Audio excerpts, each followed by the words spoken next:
মানুষের ভিতরে শয়তান অহংকার হিংসা ঢুকিয়ে দেয়। তো শয়তান যে আদমকে সেজদা না করে অহংকার করলো, তখন শয়তানের ভিতরে কি অহংকার ঢুকিয়ে দিয়েছিল? আপনি আপনি আচ্ছা, আমি একটা প্রশ্ন করে গেলাম আপনাকে। হ্যাঁ, আপনার বাপ তো নামাজি, আপনিও নামাজি, তা আপনি এত বড় শয়তান হলেন কি করে? এই প্রশ্নের উত্তর যেদিন দিবেন, ওই দিন আমিও দিব আপনাকে উত্তর। বুঝলেন কথা? আপনার আপনার মা তো ভালো মানুষ, বাপ ভালো মানুষ, কিন্তু এদের পেট থেকে আপনার মতো হারাম গর্বী ব্যক্তি, এই প্রশ্নের উত্তরটা আমাকে দিবেন দয়া করে। তাহলে শয়তান কে কে বিভ্রান্ত করেছিল, ওই উত্তর আমিও দিব ইনশাল্লাহ। আর এখন যদি দেন, তাহলে আমি এখন উত্তর দেব। সাহস নেই না, এটা ভুল, এটাই ভুল, এটাই ভুল। আচ্ছা, এই প্রশ্ন যে করেছে তাকে আর একটা প্রশ্ন করতে চাই। আচ্ছা, আল্লাহকে কে সৃষ্টি করেছে ভাই, বলো তো তুমি? মানুষের ভিতরে শয়তান অহংকার হিংসা ঢুকিয়ে দেয়। তো শয়তান যে আদমকে সেজদা না করে অহংকার করলো, তখন শয়তানের ভিতরে কি অহংকার ঢুকিয়ে দিয়েছিল? আপনি আপনি আচ্ছা, আমি একটা প্রশ্ন করে গেলাম আপনাকে। হ্যাঁ, আপনার বাপ তো নামাজি, আপনিও নামাজি, তা আপনি এত বড় শয়তান হলেন কি করে? এই প্রশ্নের উত্তর যেদিন দিবেন, ওই দিন আমিও দিব আপনাকে উত্তর। বুঝলেন কথা? আপনার আপনার মা তো ভালো মানুষ, বাপ ভালো মানুষ, কিন্তু এদের পেট থেকে আপনার মতো হারাম গর্বী ব্যক্তি, এই প্রশ্নের উত্তরটা আমাকে দিবেন দয়া করে। তাহলে শয়তান কে কে বিভ্রান্ত করেছিল, ওই উত্তর আমিও দিব ইনশাল্লাহ। আর এখন যদি দেন, তাহলে আমি এখন উত্তর দেব। সাহস নেই না, এটা ভুল, এটাই ভুল, এটাই ভুল। আচ্ছা, এই প্রশ্ন যে করেছে তাকে আর একটা প্রশ্ন করতে চাই। আচ্ছা, আল্লাহকে কে সৃষ্টি করেছে ভাই, বলো তো তুমি? কে সৃষ্টি করেছে? প্রশ্ন করা বেদত মানে? কেন প্রশ্ন করা যাবে না? কোথাও আছে হাদিসে কোরআনে? না না না, হাদিস কোরআনে কোথাও আছে? আচ্ছা, আর একটা প্রশ্ন, জহরের সালাত কেরাতটা জোরে না কেন? হ্যাঁ, ওটা প্রশ্ন করে নিতে হবে। আমি বলছি যে কেন প্রশ্ন। আপনি দাঁড়ান তো, একটু দাঁড়ান তো, থামেন থামেন। আপনি মুসলমান না আহলে হাদিস? আপনি যেটা বলছিলেন ওইটা বললে তো কেন? আমি আপনাদের বললেন তো আপনি মুসলমান না আহলে হাদিস? আহলে হাদিস না, আপনি প্রশ্ন করেন না, আপনি উত্তর দিচ্ছেন তো, ওই জন্য তো আপনাকে ধরেছি। এই প্রশ্ন উনি করেননি, এটি করেননি প্রশ্ন, উত্তর যেহেতু দিচ্ছে। বলেন তো, একজন বলেন, আপনি মায়ের সন্তান না বাপের সন্তান? বলেন তো দেখি। মায়ের সন্তান। আপনার বাপ নাই? হ্যাঁ, শোনেন, জায়গা মতো পড়েছেন আপনি। আপনি কি মনে করেছেন প্রশ্ন পড়ে আপনাকে ছেড়ে দিব? এই প্রশ্ন যে করেছে তাকে আমি তার কাছে প্রশ্ন চাই।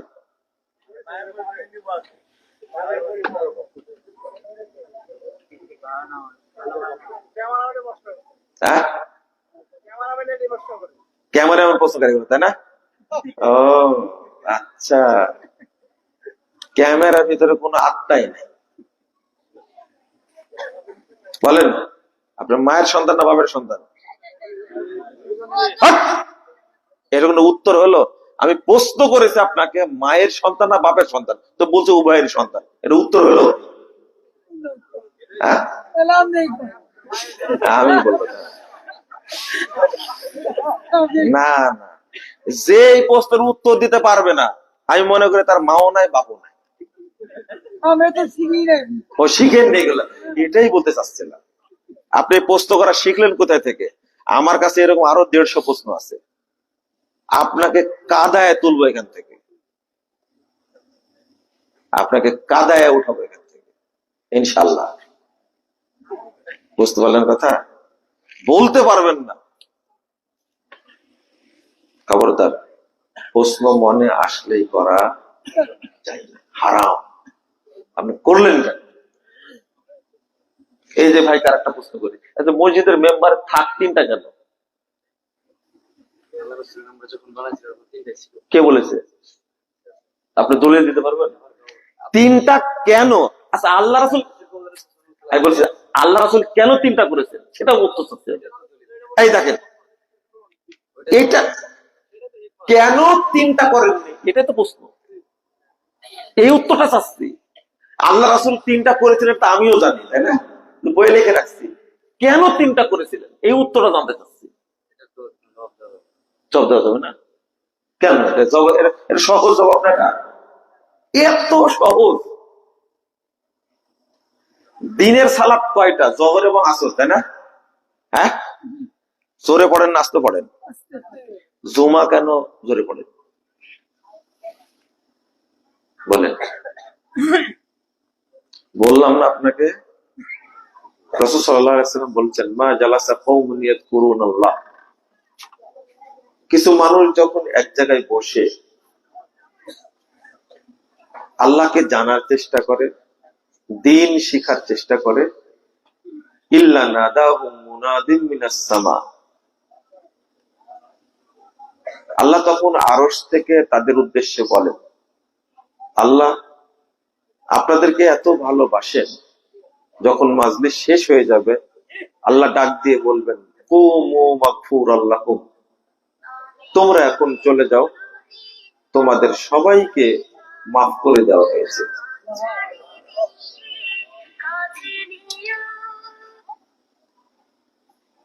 মানে আপনি ভাবতেই পারবেন না যে এই ধরনের মাজলিসে আসলে আল্লাহ ঘোষণা করেন আরশ থেকে, কুমু মাগফুরাল লাকুম, তোমরা এখন চলে যাও, তোমাদের সবাইকে ক্ষমা করে দেওয়া হয়েছে। ফাকাদ বুদ্দিলাস সাইয়্যাতুকুম হাসানাত, ক্ষমা করার সাথে সাথে যত পাপ ছিল সমস্ত পাপকে নেকি দ্বারা পরিবর্তন করে দেওয়া হয়েছে। আপনারাই বলেন, এত সুন্দর ফজিলত আপনি চাইলেও কালকে আয়োজন করতে পারবেন না, পারবেন? পারবেন না। তো আপনারা কেন অবহেলা করবেন? এসেছেন, রাত 11:30 বেজে গেছে, আপনারা ঘুরে বেড়াচ্ছেন, এখন এত কাজ কি? দুটা কথা শুনলে কত উপকার। সহিহ মুসলিমের 2689 নম্বর হাদিস, যখন আপনাদের কথাটা ফেরেশতারা আল্লাহর কাছে পেশ করেন, আল্লাহ খুশি হয়ে বলতে থাকেন, উশহিদুকুম আন্নী কদ গফারতু লাহুম, তোমাদেরকে সাক্ষী রেখে বলছি, মাজলিসে যারা উপস্থিত হয়েছে আমি তাদেরকে মাফ করে দিয়েছি। ওয়া আতাইতুহুম মা সালু, আর তারা আমার কাছে যা চেয়েছে এখানে আমি তাদেরকে তাই দিয়ে দিয়েছি। এটা দোয়া কবুলের জায়গা, এটা বাদাম খাওয়ার জায়গা না। আল্লাহর কাছে চাইবেন, আল্লাহ দিবেন। ওয়া আজারতুহুম মিম্মাস্তাজারু, আল্লাহ ফেরেশতাদেরকে বলছেন, তারাই যে দীর্ঘক্ষণ বসেছিল, যে কষ্ট করেছে, শ্রম দিয়েছে, সময় দিয়েছে, আমি এই জন্য তাদেরকে পূর্ণ নেকি দান করব। তখন ফেরেশতারা বলে, ইয়া রব ফীহিম ফুলান আব্দুল খাত্তাব, আল্লাহ এদের মধ্যে একজন লোক এসে বসে গেছে, লোকটা বড় পাপী, খারাপ মানুষ, নিকৃষ্ট মানুষ, তাকেও কি মাফ করবেন? আল্লাহ এই অভিযোগ শুনে বলছেন, ওয়ালাহু গাফারতু, আমি ওকেও মাফ করে দিলাম। এরপর আল্লাহ বলছেন, হুমুল জুলাসা, শোনো ফেরেশতারা, এখানে এমন কিছু মানুষ বসে আছে তারা আমার কাছে তো প্রিয়, এর মধ্যে এসে যেই বসে যাবে আমি তাকেই মাফ করে দেব, তার উপরে রহমত বর্ষণ করব, বরকত নাজিল করব, কেউ বঞ্চিত হবে না এখান থেকে। আল্লাহ কত সুযোগ দিয়েছেন, কিন্তু আপনি দুনিয়াবী জীবন নিয়ে কি ব্যস্ত। আসলে দুনিয়াবী জীবন নিয়ে ব্যস্ত আপনি থাকবেন, কারণ আপনি অভিশপ্ত। আপনি অনেক পড়াশোনা করেছেন, লেখালেখি করেছেন, অনেক জানেন, কিন্তু দিন সম্পর্কে কোনো জ্ঞান রাখেন না। রাসূল সাল্লাল্লাহু আলাইহি ওয়াসাল্লাম বলছেন, ইন্নাল্লাহ তাআলা ইউবগিযু কুল্লা আলিমিন বিদ-দুনিয়া জাহিলিন বিল আখিরাহ। যে ব্যক্তি দুনিয়া সম্পর্কে অনেক জানে কিন্তু দিন সম্পর্কে অজ্ঞ, আল্লাহর কাছে এই মানুষটি সবচেয়ে জঘন্য।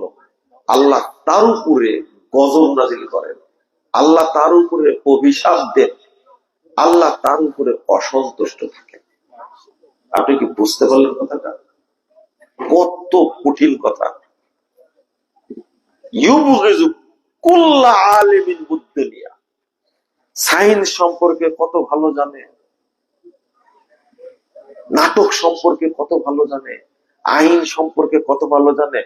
তার ব্রেনের মধ্যে বাংলাদেশের আইনে কি আছে সব আছে, তার ব্রেনের মধ্যে আমেরিকান আইনে কি আছে সব আছে, কানাডার আইনে কি আছে সব আছে। এত পণ্ডিত, কিন্তু দিনের জ্ঞান নাই। আল্লাহর কাছে ওর 5 পয়সা দাম নাই, মোটা পয়সা বুঝেন তো, এর দাম নাই। আর এই ব্রেন নিয়ে থাকার কারণে আপনি ইসলামকে ভালোবাসেন না। এই অভিশাপের কারণে আপনি একজন মুসল্লিকে দেখতে পারেন না, মাদ্রাসা দেখতে পারেন না, আপনি আলেমকে দেখতে পারেন না, আপনি সচিব, আলেম পছন্দ হয় না আপনার কাছে, আপনি একজন জাজ, আপনি একজন ইঞ্জিনিয়ার, আপনি একজন ডাক্তার, টুপিওয়ালা দাড়িওয়ালা মানুষ দেখলে আপনার শরীরে জ্বলে, শয়তান আগুন ধরায় দেয়। এর কারণ এটা, আপনাকে তখন মানুষ হয় না, মানুষ মনে হয় না। মনে করেন টুপিওয়ালা মানুষ, দাড়িওয়ালা মানুষ, আপনার কাছে আমি গেছি, আপনি একটা ইঞ্জিনিয়ার, তো আপনি আমাকে দেখে প্রথম অবহেলা করবেন যে টুপিওয়ালা কি জন্য আসছে, প্রথমে আপনি জানোয়ারের মতো আচরণ শুরু করবেন। এর কারণটা কি?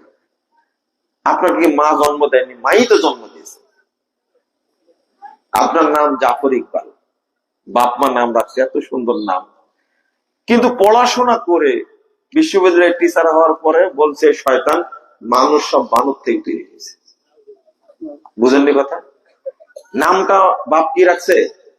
আপনার নাম রাখছে জাফর ইকবাল, কত সুন্দর নাম রাখছে। মা আপনাকে মানুষ হিসাবে জন্ম দিয়েছে, কিন্তু এই দুনিয়াবী শিক্ষায় শিক্ষিত হতে গিয়ে আপনি নিজেই মনে করেছেন আমাকে বানর জন্ম দিয়েছে। এত আলোচনা হয়, যারা প্রশাসনে চাকরি করে, পুলিশ যাদেরকে বলেন আপনারা, এদের সম্পর্কে কথা বলতে চায় না, তাও মাঝে মাঝে চলে আসে। যারা গোয়েন্দা, একজন আলেম টুপি আলার সাথে এত নোংরা ব্যবহার করে, 2-1 জন বাদ দিয়ে থাকতে পারে, কিন্তু আমি এদের কাউকে মনে করি না এদের কাউকে তার মা জন্ম দিয়েছে। এরা কেউ মায়ের পেট থেকে জন্ম নেয়। তাই ঠিক বলেন না? ঠিক বলতে হবে না, খালি শোনেন আপনারা, ঠিক বলেই বলছি। আপনার পুলিশ চিনেন? আমরা রাস্তাঘাটে চিনি, ওদেরকে চিনি, আমরা ওদেরকে চিনি আমরা, বুঝছেন? 2-3 জন পুলিশ মিলে 46টা লাশ, তাজা লাশ পোড়ায় দিছে। এটা এখন পর্যন্ত ইসরায়েলও পারেনি। এটা হলো বাংলাদেশের মানুষ পারে, এটা মানুষ না, পুলিশ, পুলিশ এটা। বুঝতে পারলেন? এর কারণটা কি? ও অভিশপ্ত। কে অভিশাপ দিয়েছে? ও মালুম অভিশপ্ত সে, এই জন্য মানুষকে মানুষ মনে করে না। এদের দেখতে মানুষের মতো, কিন্তু ওর ভিতরটা, খোলসটা মানুষের, ভিতরটা সবই হলো শয়তানের। আর শয়তানও এত বুদ্ধি পাবে না।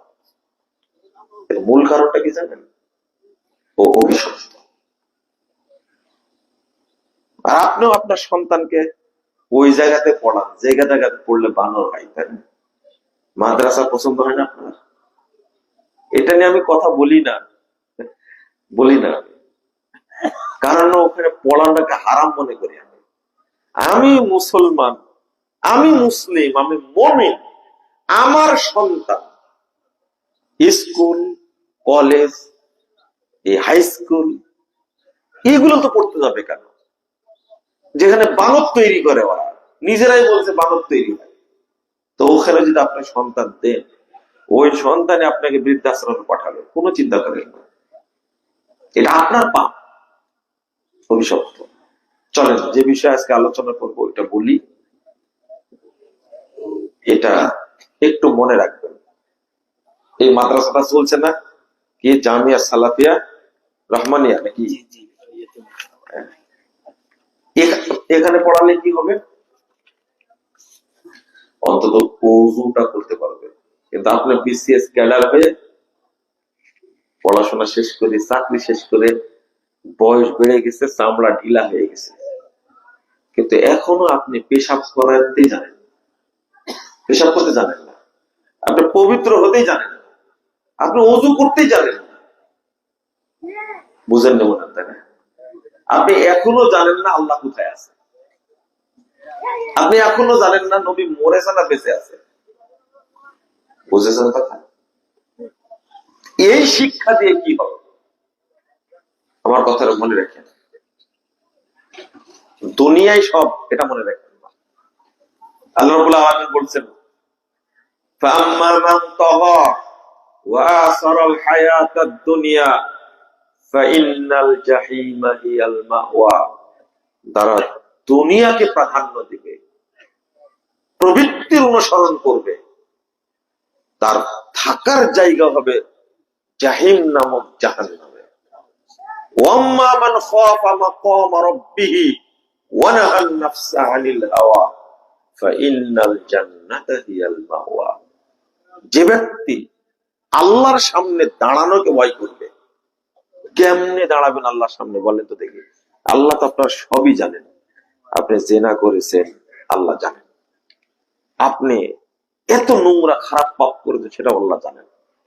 তো আপনার কি একটু লজ্জা হয় না যে আল্লাহর সামনে কেমনে দাঁড়াবো আমি? এত আত্মসাৎ করেছি, এত হারাম খেয়েছি, পরকিয়া করেছি, জেনা করেছি, মদ খেয়েছি, চুরি করেছি, মানুষ মেরেছি, আমি কি আল্লাহর সামনে দাঁড়াতে পারবো? আল্লাহ তো সবই জানেন, জানেন না? فأما من خاف مقام ربه ونهى النفس عن الهوى। আল্লাহর সামনে দাঁড়ানোকে ভয় করে। কেমনে দাঁড়াবো আল্লাহর সামনে? আল্লাহ তো সবই জানেন। এত পাপ নিয়ে কি আল্লাহ আমাকে মাফ করবে? যা আল্লাহ বলেছেন তাই হবে, ব্যতিক্রম হবে না। ইন্নাকা লাতুফলিহুল মিয়াদ। আল্লাহ ওয়াদা ভঙ্গ করবেন না, কখন না। যতটুকু বলেছেন ততটুকুই হবে, যতটুকু বলেছেন ততটুকুই হবে। যদি এই ভীতিটা থাকে আর দুনিয়াকে প্রাধান্য না দেয়, প্রবৃত্তিকে প্রাধান্য দেয়, যদি ফিরে আসে, ফাইন্নাল জান্নাতা হিয়াল মাওয়া, তার থাকার জায়গা হবে জান্নাতে। ছোট্ট কথা, দুনিয়াকে প্রাধান্য দিলে জাহান্নাম, আর দিনকে প্রাধান্য দিলে কি? সোজা কথা, একবারে আয়াত চারটা, কিন্তু একবারে ছোট কথা।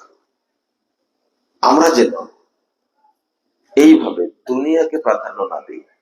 দুনিয়ায় সব না, হাজার হাজার কোটি টাকা মেরে দরিদ্রদের টাকা আত্মসাৎ করে 16-18 বছর ক্ষমতায় থেকে এখন যেন সবাই কি ইঁদুরের মতো একটা গর্ত পাচ্ছে না, সেখানে মাথা লোকায় থাকবে।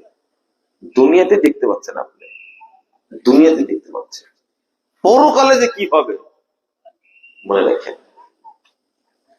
কি বলেছিলাম বক্তব্য দেবো কি বিষয়ে মনে আছে? ঈমানের মর্যাদা। মাশাআল্লাহ, ঈমানের মর্যাদা। ঈমান বিষয় না, আমি শুধু ঈমানের মর্যাদাই বলবো আজকে, বুঝছেন? ঈমান নিয়ে আলোচনা করবো না, ঈমানের মর্যাদা নিয়ে আলোচনা করবো। কেন বলছি? ঈমান এত সম্মানী জিনিস, এত সম্মান তার। ঈমান এতটাই পবিত্র, এর সাথে যদি কিছু শিরক, কুফর, নিফাক, তাগুত যদি একটু সম্পৃক্ত হয়, মিশ্রিত হয়, অ্যাড হয়, আচ্ছা এরা কি শুনে না কথা বলতে নাকি? কারা এরা? কোন পন্ডিতারা? বাহিরে কেন? ওকে শুনতে পাচ্ছে না? মানুষ না? এখানে বক্তব্য হচ্ছে, এতগুলো মানুষ এখানে বসে আছে, এতটাই বেকুব, ভিতরে বিবেক বলতে কিছু নাই। এতগুলো মানুষ চুপচাপ বসে আছে আর মঞ্চের পাশে বক বক করছে। এখানে বাচ্চা কাচ্চা হলে না আলাদা কথা, এরা কি বাচ্চা কাচ্চা? চলেন, আমাকে পরিবেশ তৈরি করে দিতে হবে, আমি আপনাদের সাথে আলোচনা করব। বলছিলাম ঈমান খুব সম্মানের জিনিস। ঈমানের সাথে যদি শুধু অ্যাড হয় কুফর, শিরক, তাগুত বা নিফাক, তাহলে ঈমান থাকে। 3109 নম্বর হাদিস, একটু বুঝাই তাহলে বুঝতে পারবেন। নাসাইয়ের মধ্যে এসেছে, আল্লাহ রাসূল সাল্লাল্লাহু আলাইহি ওয়াসাল্লাম বলছেন, লা ইয়াস্তামিউ ফি কলবি আবদিন আল ঈমান ওয়াল হাসাদ। ঈমান এবং হিংসা কখনো এক অন্তরে এক জায়গায় হয় না, জমা হবে না। লা ইয়াস্তামিউ, জমা হবে না, জমা হবে না। ঈমান এবং কি? হিংসা। আপনি যদি হিংসুক হন তাহলে আপনি মুমিন না, আপনি যদি মুমিন হন তাহলে আপনি হিংসুক না। যদি মনে করেন হিংসা, খুব ভালো করে শোনেন, অপরের কল্যাণ দেখে যে আত্মা মেনে নিতে পারে না, এই আত্মাটা হলো জঘন্য। আনন্দ পেতে হবে, ভালো কাজ করেছে আলহামদুলিল্লাহ, আল্লাহ তার দ্বারা করায় নিছে, আপনি আলহামদুলিল্লাহ করলে আপনার দ্বারা আল্লাহ করেন। কথা কি বুঝতে পারবেন? ভালো কাজ দেখলে আপনি আলহামদুলিল্লাহ বলবেন। অমুকের ছেলে গোল্ডেন জিপিএ 5 পেয়েছে, আপনার অন্তরটা পৌঁছে যাচ্ছে খবরটা শুনে, বুঝতে হবে আপনার ভিতরে মানুষের আত্মা নাই। আপনিও বলবেন আলহামদুলিল্লাহ, এত পরিশ্রম করেছে, আল্লাহ তাকে প্রতিদান দিয়েছে। আপনি বলতে পারবেন? পারবেন না। কত বছর আগে বলে গেছে আল্লাহ রাসূল, কত বছর, ১৫০০ বছর ধরে বলেছেন, লা ইয়াসতামিউ ফি কলবি আবদিন আল ঈমান ওয়াল হাসাদ। এরপরের হাদিসটা হলো লা ইয়াসতামিআনি ফি কলবি আবদিন আল ঈমান ওয়াশ শুহ। কৃপণতা, ঈমান, দুইটা এক জায়গাতে হয় না। আপনি কি বুঝতে পারছেন ঈমান কত মর্যাদার অধিকারী? ঈমান ছেঁচড়া না আপনার মতো, ঈমানের অনেক দাম। ও একটু ছোঁয়া পেলে, আরে হিংসা হলে তাই ঈমান থাকে না, কৃপণতা এর সবার মধ্যে আছে, তাই না? কৃপণ হলে তাই ঈমান থাকে না। আচ্ছা, আপনি কি বিশ্বাস করেন যে আপনার মধ্যে যদি নিফাক থাকে, মুনাফিকি থাকে, তাহলে ঈমান ওখানে থাকে? ৬৮০৩ নম্বর হাদিস, এই বুখারীর মধ্যে এসেছে। রাসূল সাল্লাল্লাহু আলাইহি ওয়াসাল্লাম বলছেন যে লা ইয়াজনি জানি ওয়া হুয়া মুমিন। জিনাকারী মুমিন অবস্থায় জিনা করতে পারে না। তাহলে জিনা একটা পাপ, কাবিরা গুনাহ। জেনা করলে ইমান চলে, খরাজা আনহুল ইমান ফাওকা রাসিহি কাদুল্লাহ। আল্লাহ রাসূল বলছেন, জেনা করতে লাগলে, মনে করেন আপনি একটা মেয়ের হাত ধরেছেন, ইমান নাই, চলে গেছে। বুঝেন নি কথা? একটা মেয়ের দিকে তাকায় আছেন, ইমান নাই, চলে গেছে। ইমান নাই, চলে গেছে। আপনার গান শুনছেন, ইমান নাই, চলে গেছে। বুঝতে পারছেন আমার কথা? ইমান নাই, চলে গেছে। ইমান এত ভদ্র, এত লাজুক, এত সম্মানী, এত মর্যাদা অধিকারী। আপনি খেলা দেখার জন্য যাচ্ছেন, পা উঠাইছেন আপনি, আর ইমান নাই, ইমান চলে গেছে, শেষ। ইমান নাই। আপনি মনে করছেন যে একটু গান শুনি তো, ইচ্ছা করা মাত্র ইমান কি নেই, চলে গেছে। ডাকাতি করলে তাই ইমান থাকে না। আপনি মিথ্যা কথা বলেন, ইমান থাকে না। তো যদি এইটাই হয়, এগুলো কাবিরা গুনাহ। আর যেটা সবচেয়ে বড় পাপ, শিরক, এইটা করলে কি ইমান থাকে? এবার আপনাকে বুঝাই। আল্লাহ বলছেন, ওয়ামান ইয়াকফুর বিল ঈমান ফাকাদ হাবিতা আমালুহু। আর একটা হাদিস বলি, তারপরে আয়াতটা বলি। আল হায়াউ ওয়াল ইলম শুবাতুম মিনাল ঈমান। লজ্জা এবং অল্প কথা বলা ঈমানের অংশ।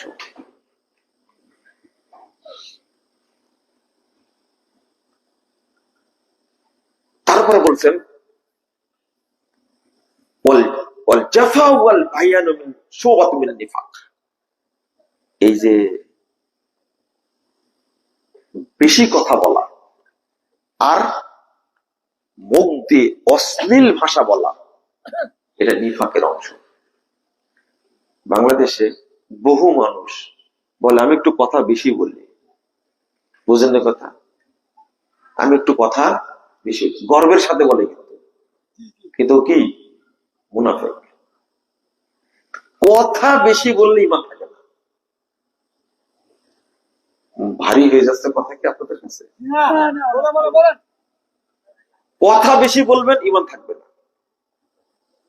আপনার মুখটা খারাপ, এমন একটা কথা বলেন যে কথাটা শুনলে ইবলিসে লজ্জা পাবে, এমন একটা ভাষা প্রয়োগ করলেন আপনার মুখ দিয়ে, এই মুখে এই কথাটা উচ্চারিত হওয়ার সাথে সাথে ইমান পালাইছে। ইমান এত লাজুক, সম্মানী, লজ্জাশীল, ইমান থাকে না। আপনার মুখ দিয়ে এমন কথা বের হয়, মনে হয় আপনার জন্ম বস্তিতে হয়েছে, বাপ মা নাই, ঠিক ঠিকানা নাই। বুঝতে কথা? আপনি কেন বলবেন? আপনার মুখ দিয়ে যেন কথা আসবে কেন? আপনার ওয়াইফকে জিজ্ঞেস করলে বলবে, ওর মুখটা খুবই খারাপ, নামাজ পড়ে কিন্তু মুখ খুবই খারাপ। নাই, ইমান নেই। সারাদিন বক বক করে, চাকরি করছিল, রিটায়ার্ড হয়েছে, ব্যাংকে চাকরি করছে, সারা জীবন হারাম খেয়েছে, এখন যেখানে বসে আনলিমিটেড বক বক করে। কি নাই ওর? কি নাই? কি আছে? নিফাক। বক বক করতে হবে কেন? সারাদিন বক বক করবে, হাইরে কষ্ট দেয় রে ভাই। মনে করেন যদি বিমানে উঠে দুইজনে একসঙ্গে বসি, আর যদি এরকম লোক থাকে, প্রশাসনে চাকরি করেছে, আজীবন ঘুষ খেয়েছে, হারাম খেয়েছে, মাথাটা উল্টা পাল্টা হয়ে গেছে, ওই 1 ঘন্টার জার্নি নষ্ট হয়ে গেছে, মেজাজ খারাপ, গাড়িতে উঠেছি, যদি থাকে এরকম একজন, আপনাকে বক বক করতে করতে আপনার 12টায় বাজছে। একবার সুবহানাল্লাহ বলবে না, একবার আলহামদুলিল্লাহ বলবে না, একবার দরুদ পড়বে না। ও বক, কথার সাথে কথা বাচ্চা পাঠতে আছে, কথা শেষ হবে না। 3 ঘন্টা 4 ঘন্টা চাকরি করবেন। আপনাকে মনে রাখতে হবে যে এত বছর আগে একজন রিটায়ার্ড পার্সন উঠেছিল হারাম করে, কথা বলতেই থাকে। শেষে বলবে, রাগ করলে না তো, আমি ওর কথা বেশি বলি। ও যে মুনাফিক, ওর চিন্তা দেও নাই এতগুলো কথার মধ্যে। আর একটা কি, ইমানের অংশ কি, আল হায়া ওয়াল ইউ শুবাতুম মিনাল ঈমান, অর্থাৎ লজ্জাশীলতা, লজ্জা এবং অল্প কথা বলা, অল্প ভাষী হয়, বুঝবেন এ লোকের মধ্যে কি আছে, ঈমান আছে। এত বকবক করতে হবে কেন? হাসান বসরি রাদিয়াল্লাহু আনহু, একজন বিখ্যাত তাবী, তিনি বলছেন,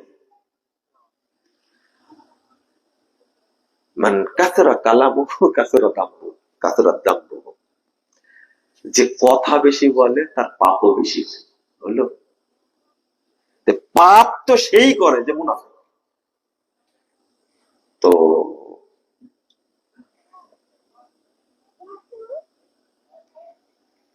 রাসূল সাল্লাল্লাহু আলাইহি ওয়াসাল্লাম বলছেন, 58 নম্বর হাদিস, মুস্তাদরাক হাকিম, আল হায়া ওয়াল ঈমানু কুরিনা জামিয়া, হায়াটা আর ঈমান দুইটা কি আছে, একবার। গরু শিং চিনেন? গরুর শিং কয়টা? তিনটা। কয়টা? দুইটা। একটা পিছনে থাকে, একটা সামনে থাকে, পাশাপাশি থাকে, দুইটাই কথা না। আল্লাহ রাসূল বলছেন, ঈমান এবং লজ্জা দুইটা এইভাবে পাশাপাশি থাকে। ইযা রুফিয়া আহাদুহুমা রুফিয়াল আখার, একটা যদি উঠায় নেওয়া হয় আর একটা এমনি উঠে যায়। তাহলে যার মধ্যে লজ্জা নাই, এই ব্যক্তির মধ্যে ঈমান নাই। এবার বুঝাইতেছে, বলেন তো কয়টা হলো? ভুলেই গেছেন, তাই না? ভুলে গেছেন। যার মধ্যে হিংসা আছে কি নাই, যার মধ্যে কৃপণতা আছে তার মধ্যে ঈমান নাই। যে বেশি কথা বলে কি নাই, ঈমান নাই। যার মধ্যে লজ্জা নাই কি নাই, ঈমান নাই। আর কি বললাম যেন, অশ্লীল ভাষা দিয়ে বলে, খারাপ ভাষা বলে, তার মধ্যে কি নাই, লজ্জা নাই, মানে ঈমান নাই। আর যে ব্যক্তি লজ্জা নাই, তারও কি নাই, ঈমান নাই। তাহলে আপনি বলেন তো দেখি, এই গুণগুলো আমাদের মধ্যে আছে না নাই? নাই, তাই না? কেউ কথা বলছেন না। সবাই এই রোগের রোগী, সবাই এই রোগের রোগী। আপনি খারাপ মানুষ কিনা, আপনার মুখটা ভালো কিনা, একদিন আপনার ড্রাইভারের সাথে কথা বললে বুঝতে পারবো। বুঝেননি? আপনার বাড়িতে যে লোকটা কাজ করে, এই লোকটাকে জিজ্ঞেস করলে জানতে পাবো যে আপনার ভাষা কেমন আর আপনার ওয়াইফের ভাষা কেমন। আপনার বাড়িতে যে কাজের মেয়েটা কাজ করে, ওর কাছে একদিন কথা বললে বুঝতে পারবো যে আপনার ভিতরটা কেমন আর বাহিরটা কেমন। বুঝেন কথা? আস্তাগফিরুল্লাহ, আস্তাগফিরুল্লাহ। তো মানুষ বক্তব্য দেয়, আলেমরা বক্তব্য দেয়, দেওয়া ভালো। ঈমান ভঙ্গের কারণ কি? ভঙ্গের। আমি বক্তব্য দিই, ঈমান আছে কিনা। ঈমান থাকলেই তো ভাঙবে, তাই না? বুঝেননি? যে কোনোদিন অজু করে তার অজু ভাঙার সম্ভাবনা আছে?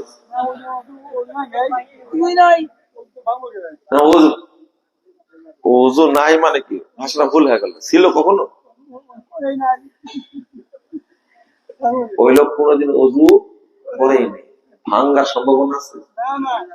আমি এই বক্তব্য দিই না, আমি বক্তব্য দিচ্ছি ঈমান আছে কিনা দেখি আগে।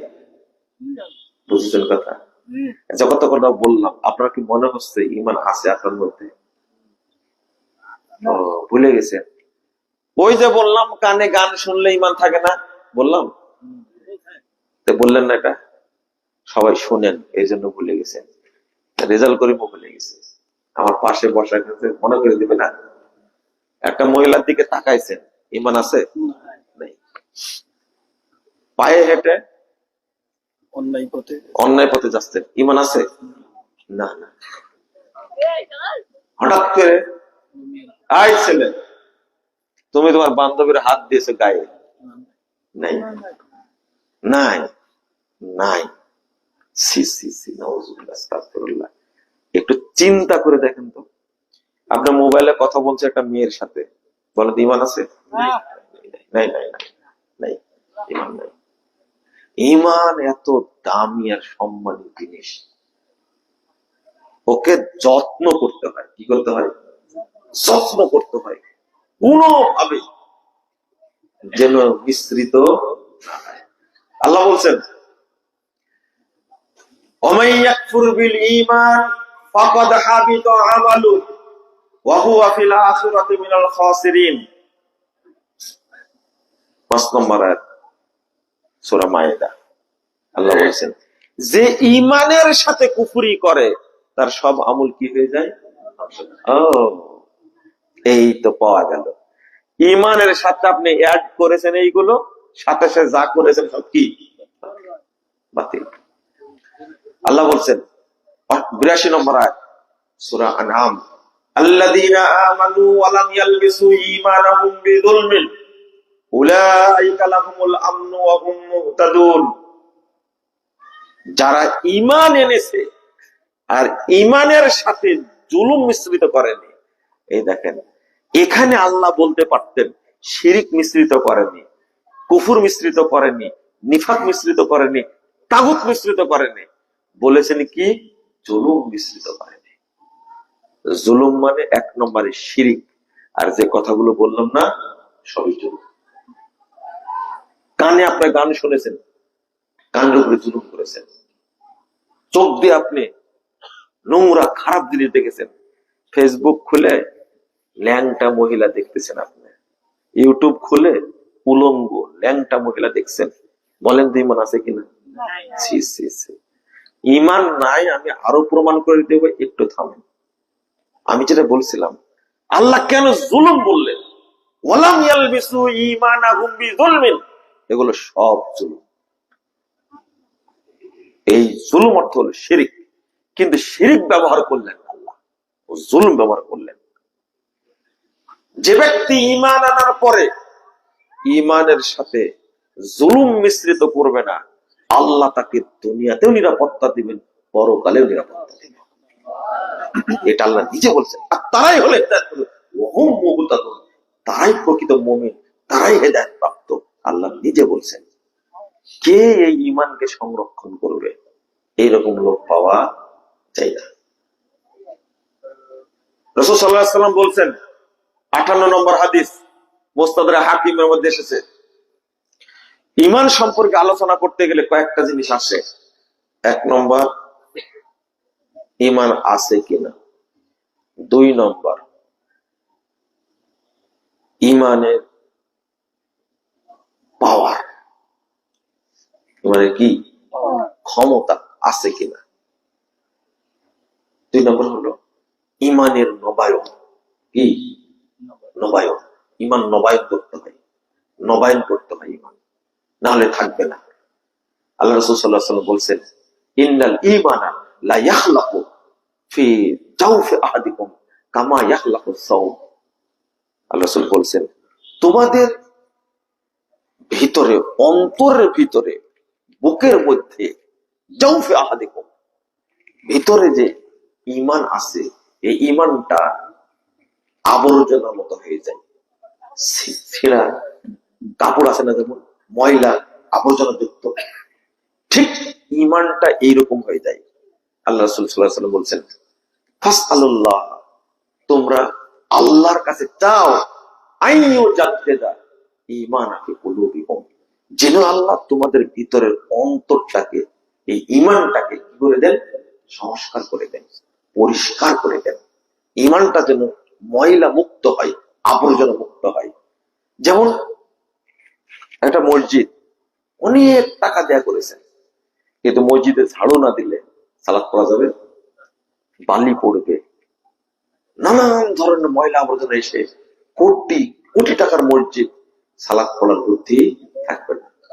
আল্লাহ রাসূল বলছেন, ঈমানটা ময়লা যুক্ত হয়ে যায়, জীর্ণ শীর্ণ হয়ে যায়, ছেঁচড়া হয়ে যায় ঈমানটা। কিভাবে ছেঁচড়া হয় বুঝতে পারছেন? অতএব ঈমানটা তোমরা পরিষ্কার করো। ঈমান এত দৌড়ায়, তাও নাকি ইমান কি হয়, জীর্ণ শীর্ণ হয়ে যায়, মহিলাযুক্ত হয়ে যায়, এত দড়াই তাও। তাহলে পাপের ক্ষমতা কত? আল্লাহ রাসূল সাল্লাল্লাহু আলাইহি ওয়াসাল্লাম বলছেন আরেকটা হাদিস, ইন্নাল ঈমানা লা ইয়াখলাকু ফি জাওফি কুলুবিকুম কামা ইয়াখলাকু সাও। কাপড় যেমন জীর্ণ শীর্ণ হয়ে যায়, ময়লাযুক্ত হয়ে যায়, হতে হয়, ঠিক ঈমানকে তোমরা, ঈমান তোমাদের ঈমানটা এরকম ময়লাযুক্ত হয়ে যায়, জীর্ণ শীর্ণ হয়ে যায়।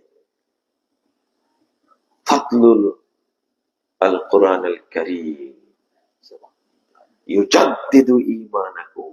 আল্লাহ রাসূল বলেছেন তোমরা কোরআন বেশি পড়ো, তাহলে ঈমানটা সংস্কার হয়ে যাবে। পড়েন, ওই রমাদানে পড়েছে, এখন পর্যন্ত পড়ার সুযোগ হয়নি, আবার রমাদান আসলে কি পড়বেন? ইতিমধ্যে ঈমানের কি অবস্থা? আপনি না খেলে বাঁচতে পারবেন? আরে দুপুরের খাবারটা দেরি হয়েছে তাই টিকতে পারেন না, বউকে ধমক দেন, অমুককে ধমক দেন, খাবার টাইম পাই না আমি, এখন খাবার রেডি করনি, মানে দুপুরে এক বেলা না খাওয়ার কারণে আপনি চেতে গেছেন, অথচ আপনি ঈমানকে খাবারই দেননি 1 বছর যাবত। কোরআন তেলাওয়াত হলো ঈমানের খাবার। আল্লাহ নিজে বলছেন ফাতলুল কোরআন, অতএব তোমরা বেশি বেশি তেলাওয়াত করো কোরআন।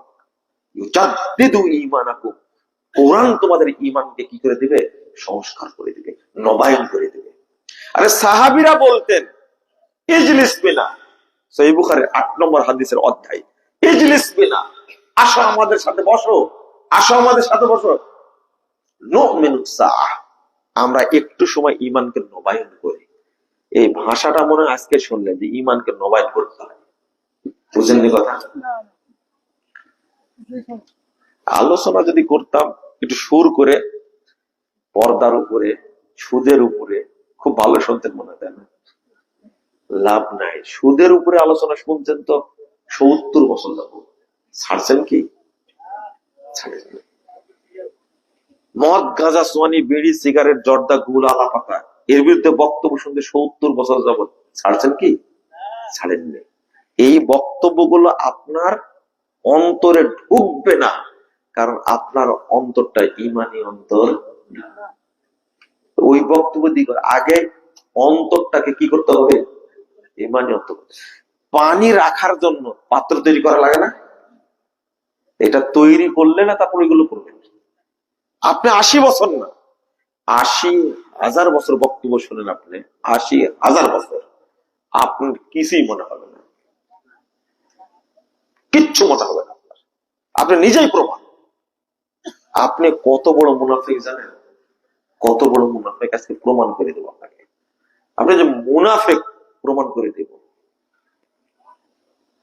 সব আলেম বলে গেছেন, যারা মারা গেছেন, আপনি বেঁচে আছেন, তারা মারা গেছে, সব আলেম বলেছেন টাকনুর নিচে প্যান্ট পরা হারাম, লুঙ্গি পরা হারাম, পায়জামা পরা হারাম বলে গেছেন। আল্লামা ইবনে আব্দুল ইবনে ফজল, এই জামালপুরের মানুষ রাহিমাহুল্লাহ, তিনি বলে গেছেন, মারা গেছেন, আপনি বেঁচে আছেন। আব্দুর রউফ খুলনা, তিনি মারা গেছেন, আপনি বেঁচে আছেন, তিনিও বলেছেন দাড়ি চাচা হারাম, যৌতুক নেওয়া হারাম, বিড়ি, তামাক, জর্দা খাওয়া হারাম। এত বড় বড় আলেম মারা গেছেন, তাদের বক্তব্য সবার শুনেছেন আপনি, কিন্তু আপনার পরিবর্তন হয়নি, আপনি ওইভাবেই আছেন। তো মুনাফিক কি ইন্ডিয়াতে আছে? ইন্ডিয়াতে খুঁজতে গেলেন কেন? আমেরিকায় খুঁজতে গেলেন কেন? মুনাফিক আপনি নিজেই, সাধারণ মুনাফিক না, আপনি একটা পাক্কা মুনাফিক, টাটকা মুনাফিক, ফ্রেশ মুনাফিক, আপনার ভিতরে ঢুকেই নি কেন আপনি? ও, আমি এমনি বলছি কথাটা? রাসূলুল্লাহ সাল্লাল্লাহু আলাইহি ওয়াসাল্লাম বলেছেন ইন্নাল মুমিন, মুমিন সেই ব্যক্তি রাদুনুবাহু কান্নাহু কায়দুন তাহতা জাবালিন ইয়াখাফু আইয়াফা আলাইহি। মুমিন ওই ব্যক্তি যে পাপকে মনে করে আমার উপরে পাহাড়ের মতো ছায়া করে আছে, পাপ যে কোনো সময় আমার উপরে পড়ে যেতে পারে পাহাড়টা। এ হলো মুমিন। যে পাপকে ভয় করে সে হলো মুমিন। ওয়াইনাল ফাজেরা ইয়ারা জুনুবাহু, আর ফাজের মুনাফিক ব্যক্তি পাপকে মনেই করে না। কাযুবাবিন মাররা লানতি, মনে হচ্ছে ওর নাকের কাছ দিয়ে একটা মাছি উড়ে গেল, বুঝলেন? দূর। এইভাবে উদাহরণ দিয়ে আল্লাহ রাসূল বুঝাচ্ছেন। 6309 নম্বর হাদিস, সহিহ বুখারীর মধ্যে এসেছে। আপনি বুঝবেন না ভাষাটা। যে পাপকে ভয় করে সে কি? মুমিন। আর যে পাপকে পরোয়া করে না সে কি? আপনি কতদিন থেকে শুনে আসছেন ঘুষ খাওয়া হারাম, কতদিন থেকে শুনে আসছেন সুদ খাওয়া হারাম। আজকে বয়স আপনার 78 বছর, এখনো ঘুষ খান। হাই রে, হারাম খাওয়া খাই। নাউযুবিল্লাহ, আস্তাগফিরুল্লাহ। পাসপোর্ট অফিসে বসে ওই বদমাশ, আস্তাগফিরুল্লাহ আস্তাগফিরুল্লাহ, মাথায় টুপি আছে, গায়ে পাঞ্জাবি আছে, আজান দিলে মসজিদে চলে যায়। এই হারাম কর বসে বসে ঘুষ খায়।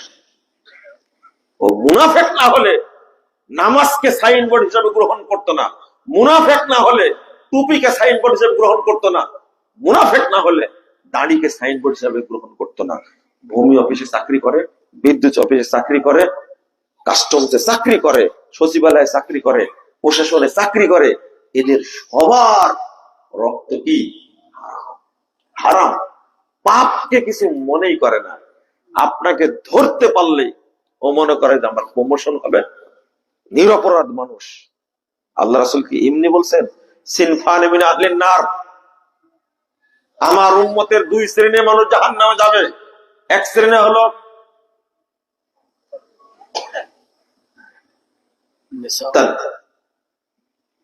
কি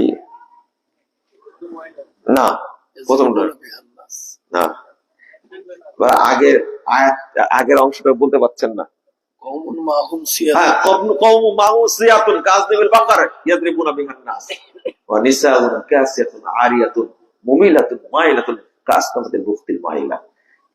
একবারে বলে দিচ্ছেন আল্লাহ রাসূল, কওমুন মাহুম সিয়াতুন কাযনাবিল বাকার।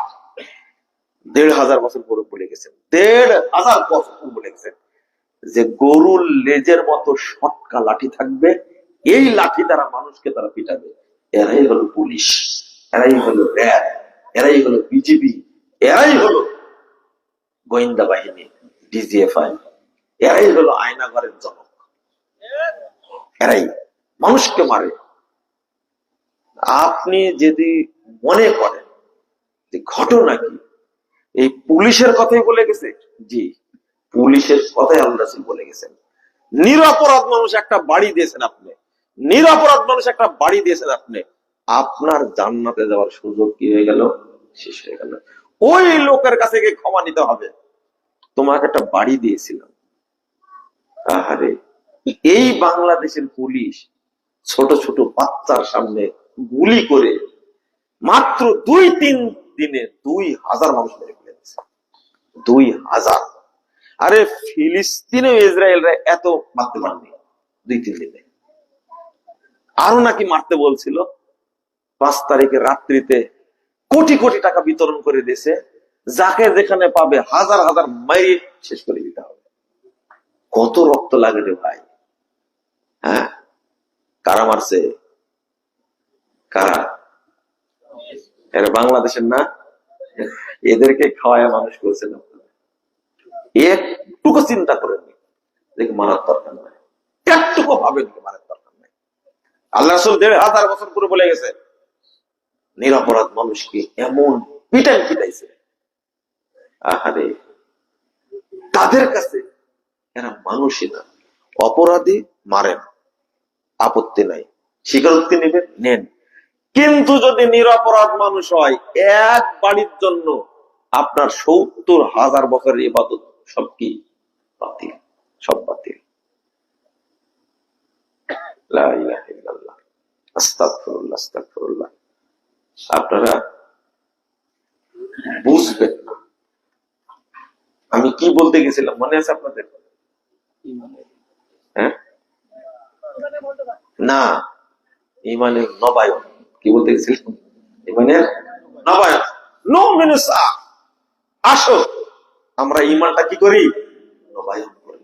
ইমানটা নবায়ন করি। আপনি কোনদিন ভেবেছেন যে ইমানটা নবায়ন করা লাগে? আমি মানে এতটাই শেষরা মানুষ হয়, ইমানটা কিভাবে নষ্ট করেছে। আরো একটা হাদিস বলি, তাহলে আপনার কাছে আরো পরিষ্কার হবে যে ইমান আমরা কিভাবে নষ্ট করি।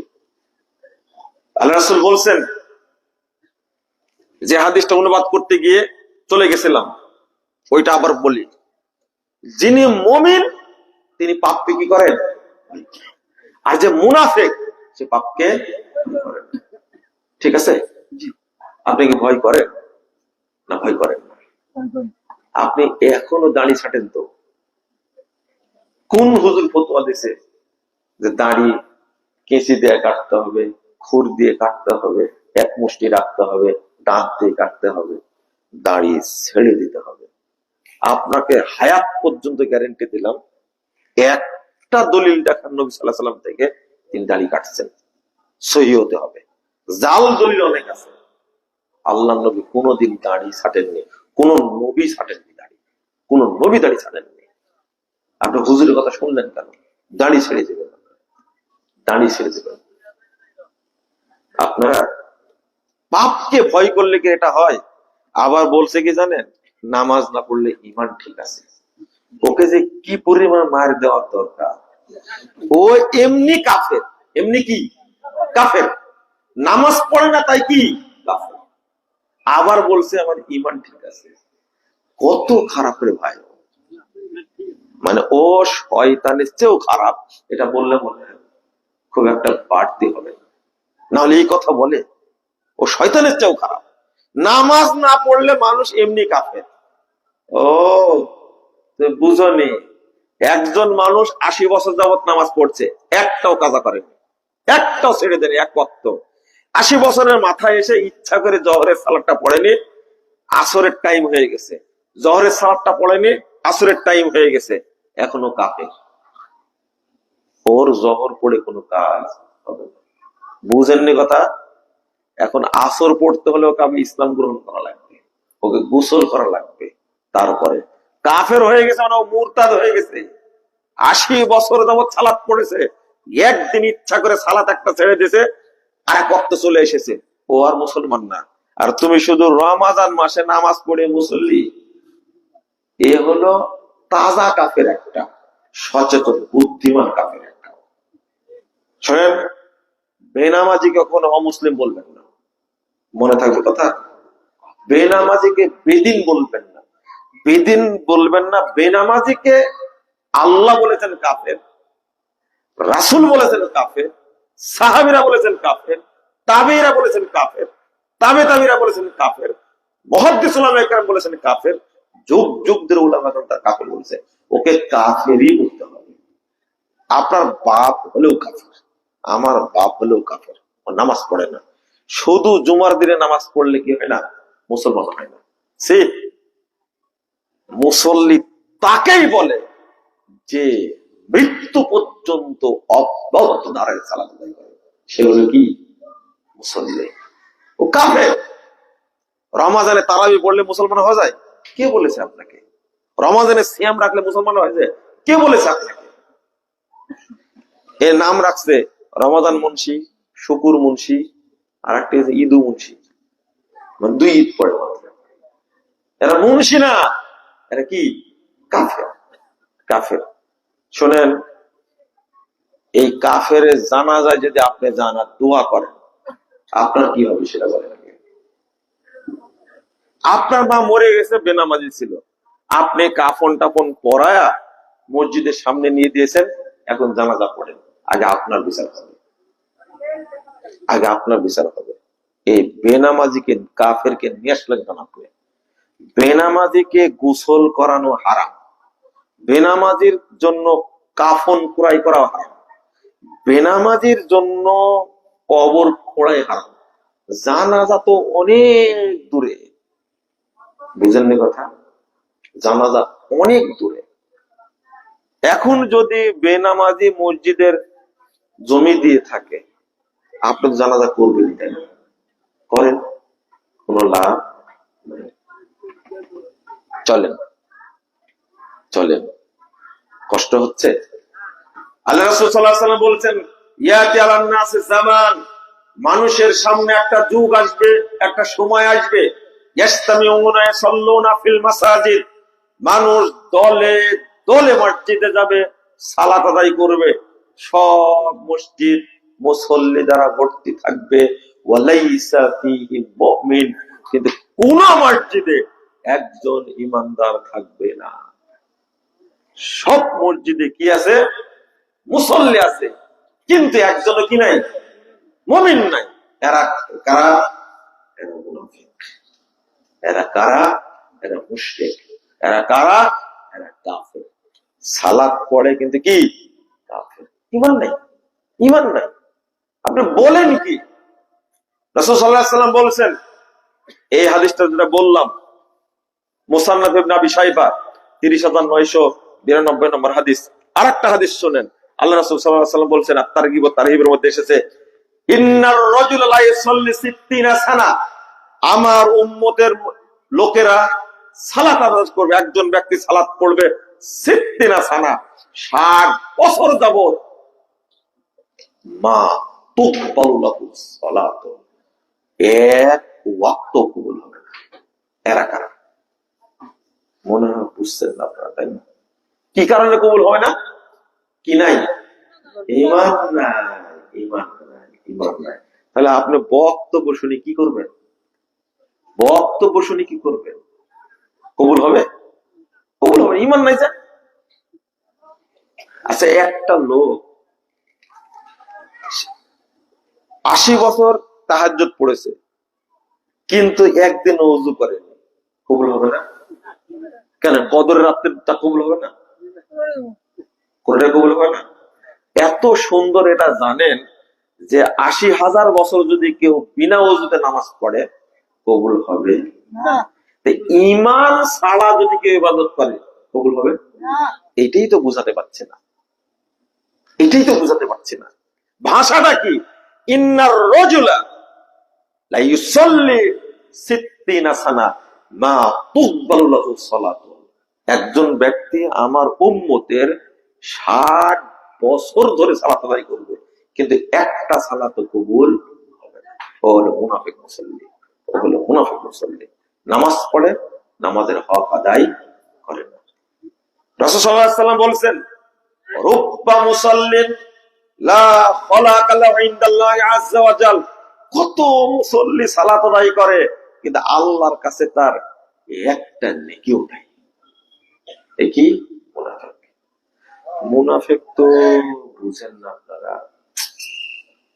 আচ্ছা, আপনার কখনো মনে হয়েছে আমি মনে হয় মুনাফিক? মনে হয়েছে? একদিনও মনে হয় না। তাহলে আপনি মুমিন না। তাহলে আপনি মুমিন। আপনার একদিনও মনে হয়নি যে আমি হয়তো মুনাফিক, মুমিন নয়। একজন কি উদাহরণ দিলে আপনারা বুঝবেন? কি উদাহরণ দিলে বুঝবেন আপনারা? আমি যে আগে হাদিসটা অনুবাদ করলাম, যে ব্যক্তি পাপকে পরোয়া করে না, ও কি? মুনাফিক। মনে হয় একজন মহিলা, ও প্রেম করে, একজন মহিলা গায়ে কাপড়ই দেয় না, বোরকাই পরে না, কলেজে যায় বোরকা ছাড়া, শিক্ষকতা করে নারী পুরুষ একসঙ্গে, ওই শিক্ষকতা করে শিক্ষিকা, সে বোরকা পরে না, একটা রুমাল, ঢঙ্গের একটা রুমাল দেয়, চলে যায়। ও কি এই বেহায়াপনাকে কি কখনো অপরাধ মনে করে? এই পাপকে পরোয়া করে না, পরোয়া করে না। ও মার্কেটে যাচ্ছে ইচ্ছা করে, স্বামীরও হুকুম নাই, নিজেই যাচ্ছে, বন্ধুর সাথে গল্প করছে, ওই কক্সবাজারে চলে যাচ্ছে, তারপরে সুন্দরবনে চলে যাচ্ছে, যে একটা মহিলা ঘুরে বেড়াচ্ছে বেহায়া হয়ে। ও কি মুমিন না মুনাফিক? মুনাফিক। ও মুনাফিক। এই জন্য তো মুনাফিকের সংখ্যা বেশি। ৪৮ নম্বর হাদিসের অধ্যায়ের মধ্যে একটা হাদিস নিয়ে আসতেন ইমাম বুখারী রাহিমাহুল্লাহ। ক্বালা ইবনে আবি মুলাইকা, ইবনে আবি মুলাইকা বলছেন, আদরাকতু সামানিন রাজুলান মিন আসহাবিন নবী সাল্লাল্লাহু আলাইহি ওয়াসাল্লাম কুল্লুহুম ইয়াখাফুন নিফাক আলা নাফসি। আমি শুনেন শুনেন, আমি আল্লাহর রাসূলের ৮০ জন সাহাবীর সাক্ষাৎ পেয়েছি। আমি ৮০ জন সাহাবী থেকে ইলম অর্জন করেছি। আপনি বলেন তো কত বড় দাবি। তিনি বলছেন আমি প্রত্যেককে দেখেছি, সবাই নিজেকে মুনাফিক মনে করতেন, ভয় পেতেন।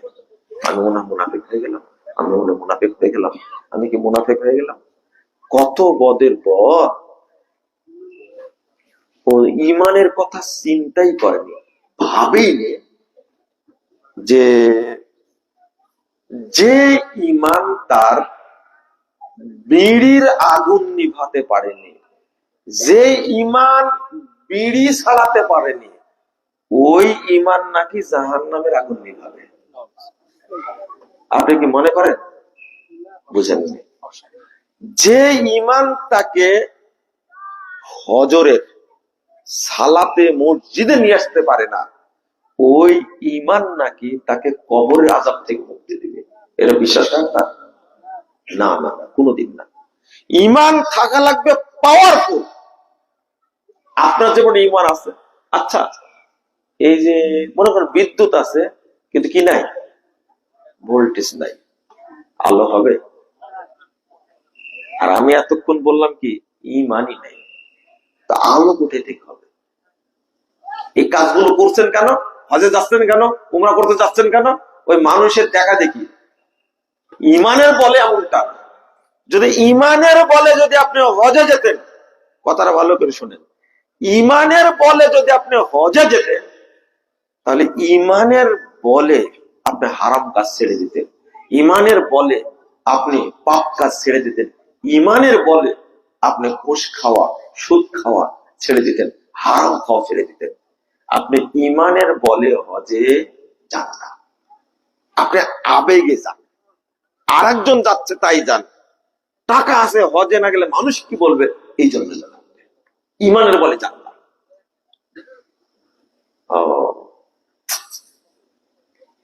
কি বললেন আপনি এই ক্ষেত্রে? আপনি কি বলবেন একটু বলেন তো দেখি।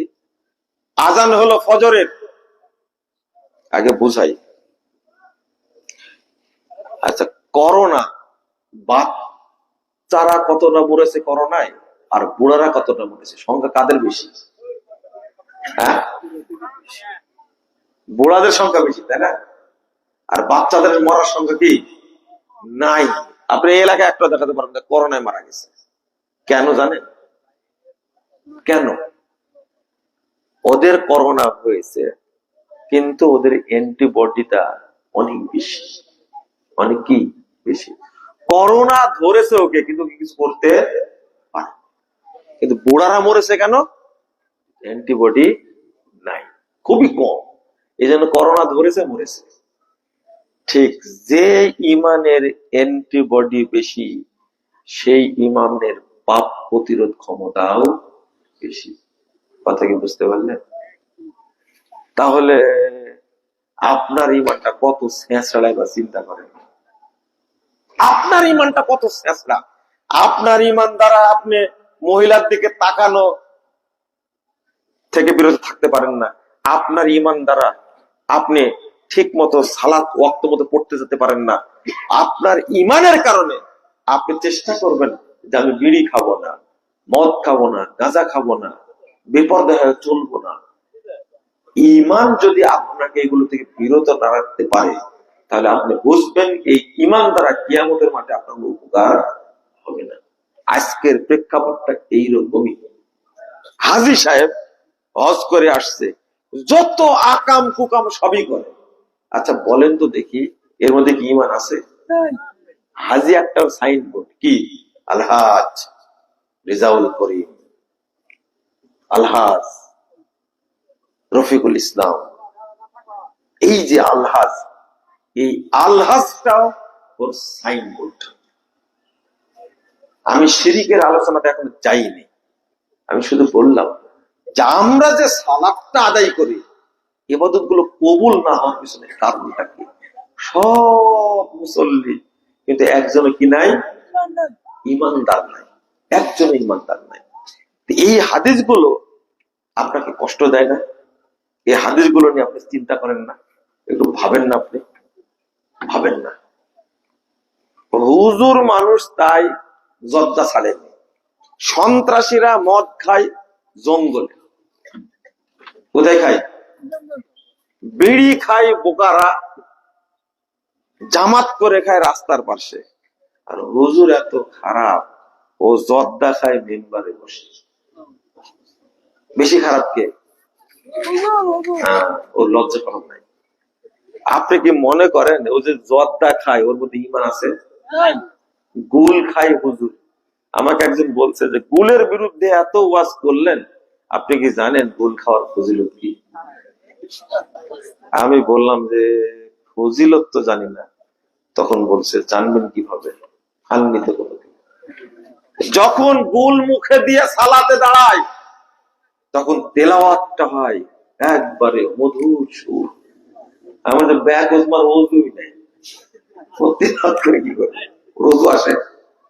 হ্যাঁ, ও তো হারামখোর, রোজু থাকে কি করে? আর এত সুন্দর তেলাওয়াত করে কি করবে? এই হলো গুলখোরের ফতোয়া, ফজিলত কত। গুল মুখে দিয়ে তেলাওয়াত শুরু করলে সুরটা দারুণ হয়। তো ফতোয়া আবার উল্টা করে দিচ্ছে। চিন্তা করেন, ওর মধ্যে ঈমান থাকলে এই কথা বলতে পারতো? এই কথা বলতে পারতো? না না না না। ওর মধ্যে ঈমান থাকলে বলতে পারতো যে যাও তোমরাই নামাজ পড়ো। কত নামাজিকে দেখলাম নামাজ পড়ে সুদ খাই, মানে ও নামাজ পড়লো না কিন্তু মুসল্লিকে খোঁচা দিলে একটা। ওর মধ্যে ঈমান থাকলে খোঁচাটা দিতে পারতো? ওর ব্যাপারে আপনারা খুব সহজ সরল। বেনামাজি মারা গেছে, গোরস্থানে দাফন করা যাবে না, একবারে ফাইনালি মনে রাখেন, গোরস্থানে দাফন করা যাবে না। কোথায় দাফন করবেন? কোথায় দাফন করা যাবে না? আচ্ছা, কুকুর মারা গেলে কি করেন বলেন তো? হ্যাঁ, না হলো না। কুকুর মারা গেলে কি করেন ভালো করে? যে তাহলে কোনোদিন কুকুর, মরা কুকুর দেখেন না আপনারা, কি করেন? হ্যাঁ,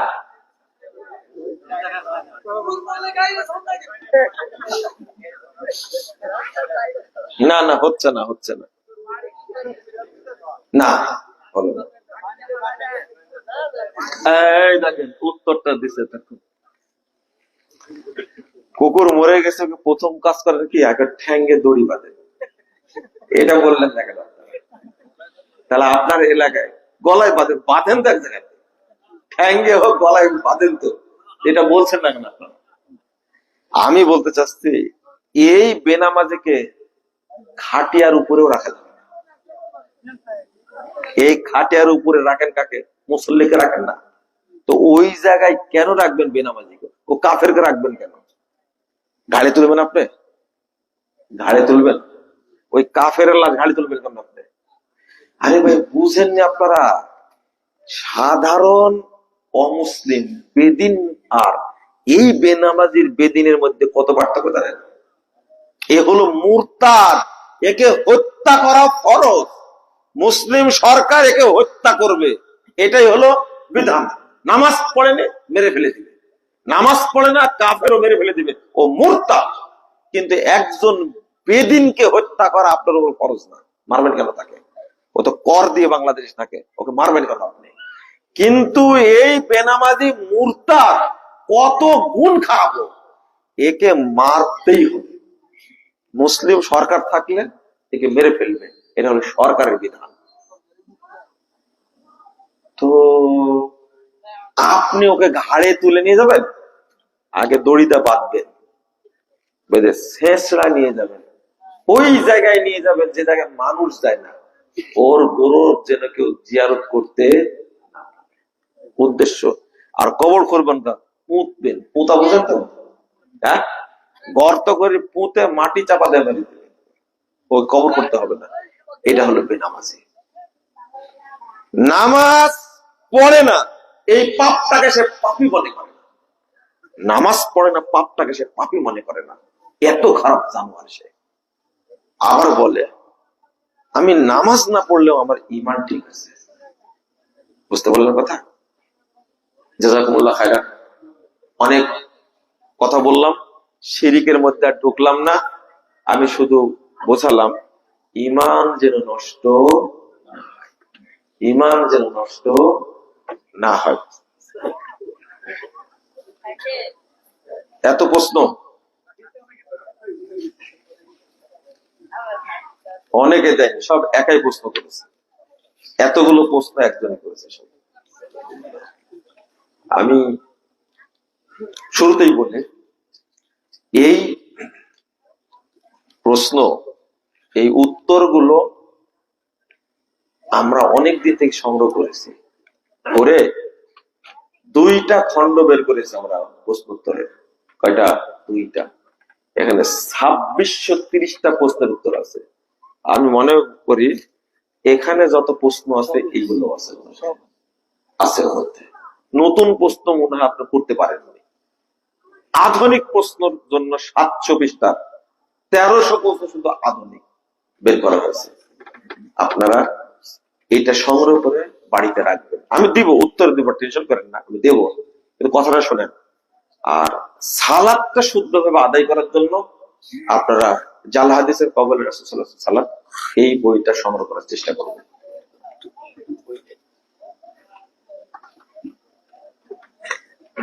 যেভাবে লেখছে ভাই প্রশ্ন, চশমা চোখে দেওয়া লাগবে।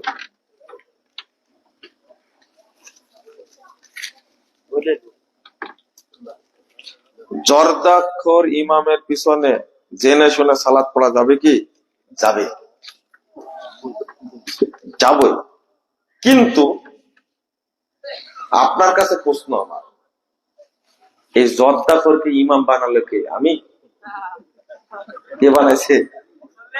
আপনারা বানাতে, বানালেন কেন? জর্দা হারাম। জর্দা কি? ওর পিছনে আপনার সালাত হবে, কিন্তু ওরটা হবে না। প্রথম কথা হলো, এই ধরনের ফাসেক মানুষকে ইমাম বানানো যাবে না। বাধ্য হয়ে আপনি পড়লে আপনার সালাত হবে, ওরটা হবে না। তবে মাজার পূজারী, কবর পূজারী, তাবিজের ব্যবসায়ী, এর পিছনে নামাজ হবে না। যারা বলে আল্লাহ নিরাকার, তাদের পিছনে নামাজ বাতিল হবে। যারা বলে আল্লাহ সর্বত্র বিরাজমান, নবী মরেনি, জীবিত আছে, এদের পিছনে নামাজ হবে না। বর্তমানে অনেককেই শায়েখ বলা হয়। আসলে শায়েখ বলতে কাকে বোঝায়? শায়েখ বড় আলিমকে বলা হয় শায়েখ। রাসূল সাল্লাল্লাহু আলাইহি ওয়াসাল্লাম আবু বকর এবং ওমর রাদিয়াল্লাহু আনহুকে শায়েখ বলতেন। কথা বোঝা গেছে? তবে হুজুর বলা যাবে না, হযরত বলা যাবে না, মাওলানা বলা যাবে না। একজন সৌদি আরবের মানুষ প্রশ্ন করতে দেখা দিচ্ছে, এটা হলো মাওলানা। তখন বলছে লা মাওলানা, মাওলা কুম, তোমাদের মাওলা, আমাদের মাওলানা মানে কাকে বলছে? আল্লাহকে বলছে। এটা হলো শিয়াদের ভাষা। কাদের? শিয়াদের ভাষা। মাওলানা ব্যবহার করবেন না, উস্তাদজি বলবেন, ভাই বলবেন, সমস্যা। আর বড় আলেম তাদেরকে বলবেন কি? শেখ। এটা হাদিস সম্মত ভাষা, আপনি বলতে পারবেন, সমস্যা নেই। বর্তমানে অনেককে এটা তো উত্তর দিয়েছি, ঘোড়া খাওয়া কি জায়েজ? ঘোড়া খাবেন না ঘোড়ার গোশত খাবেন, কোনটা? সবাই যেহেতু গরু, মানে হোটেলে বসলে কি বলে, আপনি গরু না মুরগি? প্রশ্নটা সরাসরি শর্ট করেছে, ঘোড়া খাওয়া কি জায়েজ? ঘোড়া খাওয়া জায়েজ, রুচি হলে খাবেন। আচ্ছা, প্রশ্ন হলো, এই প্রশ্নটা করে আমি ওই প্রশ্নের আগে বলতে চাচ্ছিলাম যে শয়তানকে কে ধোঁকা দিল? বললেন না, শয়তানকে কে ধোঁকা দিল? এই উত্তরটা যেহেতু আপনি করেছেন, আমার এখানে প্রশ্ন, এই উত্তরটা জেনে আপনার লাভ কি? বলো তো, কি লাভ হতে পারে? ও ভিডিও ভাইরাল হয়ে যাবে, এমনিতে হয়ে যাবে। আজকে যেগুলো বলছি না, ভাইরাল হয়ে যাবে। 2-4 কোটি পার হয়ে যাবে, টেনশন করে। আর বাপ দিব মানে ঈসা আলাইহিস সালামের বাপ ছিল, কেমনে হলো? বললাম যে আমি আল্লাহর পুত্র, তাই না? আল্লাহর ক্ষমতা কে বললো? ক্ষমতা কোথাও লেখা আছে যেটা আমার ক্ষমতা? বললে বললাম যে 150টা প্রশ্ন করে আপনার এখন বসে আপনার কাদায় ছাড়বো। আপনার বাপ মরা দাদা 14 পুরুষ পথে উঠে আসলেও আমার একটা প্রশ্ন উত্তর দিতে পারবেন না, ইনশাআল্লাহ পারবেন না আপনি। হয়তো প্রশ্ন আমাকে ঠিকভাবে করে আর একটা করেছে।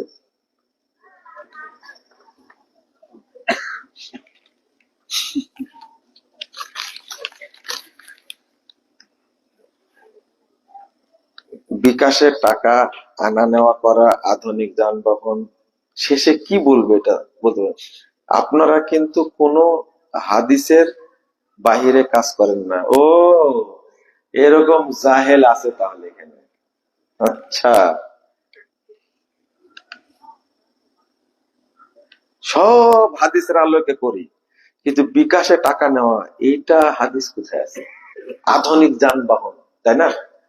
আধুনিক যানবাহন, ট্রাকে উঠি, বাসে উঠি, বিমানে উঠি, এটা রাসূল উঠেনি, তাই না? হ্যাঁ, এই প্রশ্ন উত্তর কি বলেন তো? এটা দরকার। ও নিজেই ছিল না, আপনি বলে দিয়েছেন, আমি উত্তর কি দেব? আমি এই প্রশ্ন করেছিলাম একজনকে যে এইগুলো রাসূলের যুগে ছিল না, তুমি কি ছিলে? বলছেন না, তুমিও তো বিদআত। আমাকে প্রশ্ন করেছিল এই মোবাইল নিয়ে, যে আপনি যে মোবাইল ব্যবহার করছেন এটা কি রাসূলের যুগে ছিল, রাসূল ব্যবহার করেছেন? আমি এই কথাই বলেছিলাম। তা আমার শুধু মোবাইলটা বেদাত আর গোটাইটা বেদাত, রাসূলের যুগে ছিলই না। না, এখানে একটা এলেম আছে, এখানে একটা এলম আছে, শুনেন। একটা হলো ইবাদাহ আর একটা হলো ইবাদতের কি উপকরণ, মাধ্যম। বলেন তো, ইবাদতটা ফরজ শরীয়ত না মাধ্যমটা ফরজ শরীয়ত? ইবাদতটা অনুকরণীয়, মাধ্যমটা মানে ইবাদত তাওকিফ বুঝে না, ইবাদতে মুআমালাত বুঝে না। কেমনে বুঝাবো তাকে? শুধু প্রশ্ন করতে জানে, কিন্তু এই পড়াশোনা কোনোদিন নাই। যেমন আপনি বিমানে চড়ে হজ করেন, ইবাদত কোনটা? বিমানে চড়া না হজ করা? আগামী এমন একটা দিন আসবে এই বিমান চলবে না, এই বিমানে মানুষ যাবে না, এমন একটা যান তৈরি হবে সেটাতে মানুষ শর্ট টাইমে মক্কায় পৌঁছবে, হজ করে শর্ট টাইমে চলে আসবে, বিমানও বাতিল হয়ে যাবে তখন। যেমন বাংলাদেশে অনেক বিমান বাতিল হয়ে গেছে, যেমন বরিশাল বিমানবন্দর বিমান যায় না, তারপরে পদ্মা সেতু হওয়ার কারণে যশোরে যাত্রী পাওয়া যায় না, ফ্লাইট কমায় দিছে। আর একটা পদ্মা সেতু হলে, দ্বিতীয় পদ্মা সেতু করবে বলছে না, আর একটা হলে যশোরে বিমানই যাবে না, যাবে না। কারণ এই আধুনিক জিনিস কি হয়, পরিবর্তনশীল, কিন্তু ইবাদত কি পরিবর্তনশীল? রাসূল সাল্লাল্লাহু আলাইহি ওয়াসাল্লাম যদি আপনি এই মাধ্যমটাকে যদি ইবাদত বানায় নেন, তাহলে রাসূল ঘোড়ায় চড়ে হজ করেছে, উটে চড়ে হজ করেছে, উটেই চড়তে হবে। তো উপকরণ কখনো ইবাদত হয় না।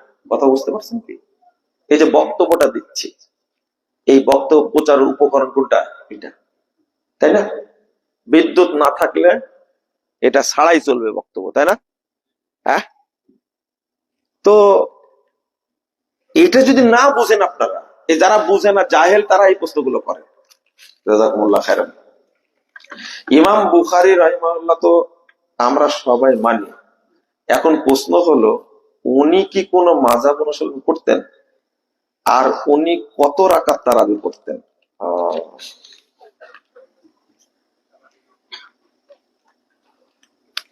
তারা ছিলেন মুজতাহিদ, ইমামগণ কোন মাযহাবের অনুসারী ছিলেন না, 1 নম্বর। 2 নম্বর হলো, ইমাম বুখারী রাহিমাহুল্লাহ তিনি নিজেই বাপ বেঁধেছেন কিতাব ও সলাতে তারাবি, কিন্তু আপনারা এটা দেখেননি, আপনারা এটা শুনেননি, এটা দেখেননি আপনারা। কারণ বাংলাদেশে যে বুখারি পড়া হয় মাদ্রাসাগুলোতে, সেখান থেকে অধ্যায়টা উঠে দেওয়া হয়েছে, নাই।